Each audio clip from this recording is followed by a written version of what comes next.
Pahalgam false flag operation, उसके बाद operation सिंदूर और फिर उसके बाद जंगबंदी या सीज फायर, इस चीज को लेकर भारत में एक तहलका मचा हुआ है। और मोदी जो है वो इस वक्त हम देख रहे हैं कि दाखिली सियासत में ऑन फायर हुए हैं। और राहुल गांधी जो कि कांग्रेस के रहनुमा हैं, लीडर हैं, उन्होंने इस हवाले से पार्लियामेंट का खुसूसी इजलास बुलाने का मुतालबा किया है।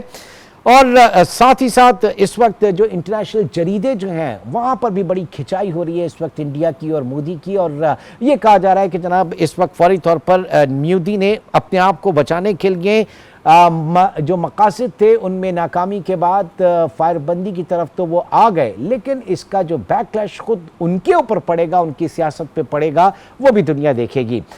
इस वक्त मैं इन दोनों तीनों मौजू के ऊपर बात करना चाहूँगा। फरहत अली मीर जो कि साबिक एडिशनल सेक्रेटरी आज़ाद कश्मीर रहे हैं, हमारे साथ इस वक्त मौजूद हैं।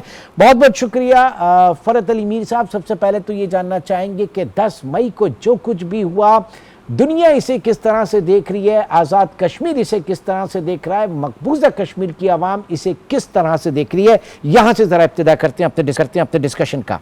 मीर साहब जी, बहुत शुक्रिया।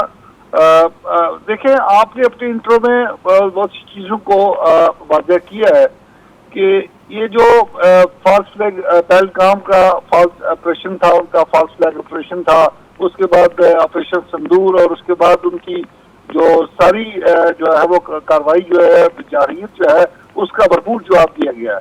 हम अपनी फौज, अपनी सियासी क़यादत और अपने मीडिया पे फख्र करते हैं कि उन्होंने बड़ी तहम्मुल और बड़ी बुर्दबारी पेशेवराना अंदाज में इन सारी चीज़ों को अपने अपने शोबों में उनको जो है ना वो अपना बड़ी एक्सीलेंस जो है ना वो दिखाई है।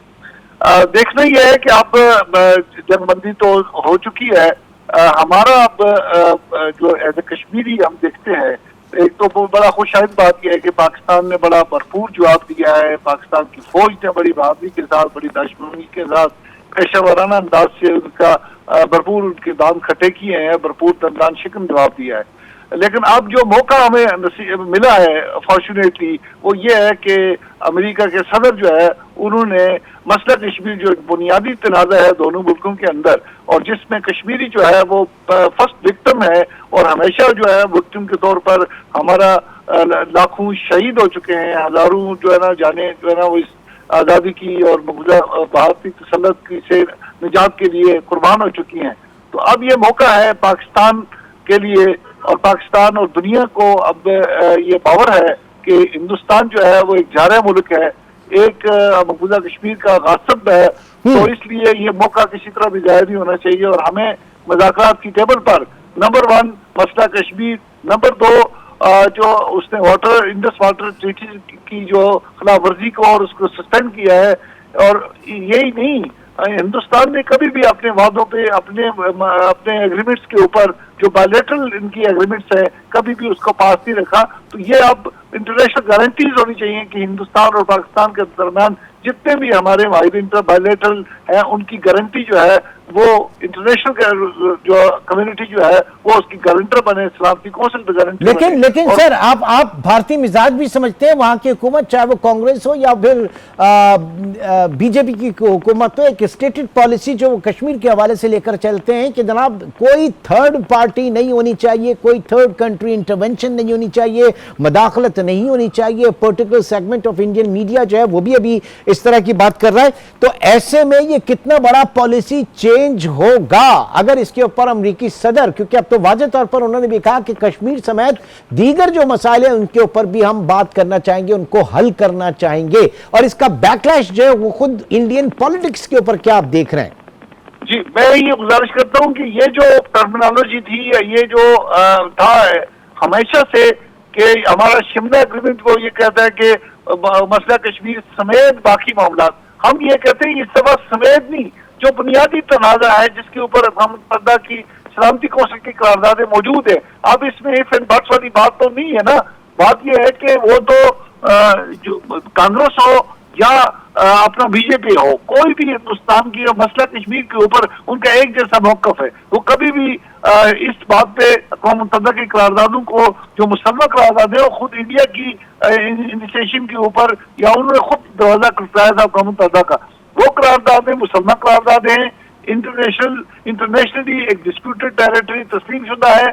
इसलिए ये बात तो अब उनको बतानी पड़ेगी, वरना ये है कि ये तो खतरा तो मंडराता रहेगा हमेशा कि आज यानी आप ये कहते हैं सर आप ये कह रहे हैं कि आर्टिकल 370 ए जो है उसकी एब्डिगेशन को अंडू किया जाए, कश्मीर का जो स्टेटस चेंज करने की कोशिश की गई थी उसको अंडू किया जाए तो मामला आगे बढ़ेंगे। अदरवाइज जो कहा जा रहा है फ्यूचर कॉन्फ्लिक्ट रेजोल्यूशन, तो फ्यूचर कॉन्फ्लिक्ट रेजोल्यूशन कुछ नहीं होता।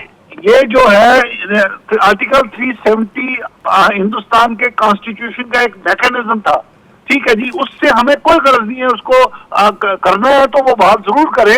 अगर उस 335 जो है वो हमारे लिए इम्पोर्टेंट है, क्योंकि वो वहाँ पे मुसलमान कश्मीरियों की मकबूजा कश्मीर के अंदर जितनी भी डेमोग्राफिक चेंजेस लाना चाहता है उसका वो डेमोग्राफिक चेंजेस का मकसद भी जो है बुनियादी तौर पे वो यही था कि वो वहाँ पे आबादी का तनासिब भी चेंज करे। अगर किसी वक्त अक़वाम मुत्तहिदा के करारदादों के ऊपर अमल दरामद की कोई सूरत भी बने तो प्लेबसाइट में वो ऐसी आबादी का तनासिब भी चेंज करे कि वो इंडिया के हक में जो है ना वो तो रखता है।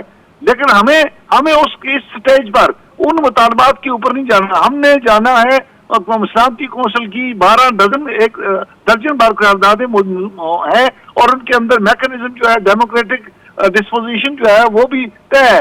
लिहाजा हमें स्टेट पे उस पे जाना है, हमें आर्टिकल 370 सर थोड़ा सा और आसान कीजिएगा समझने में।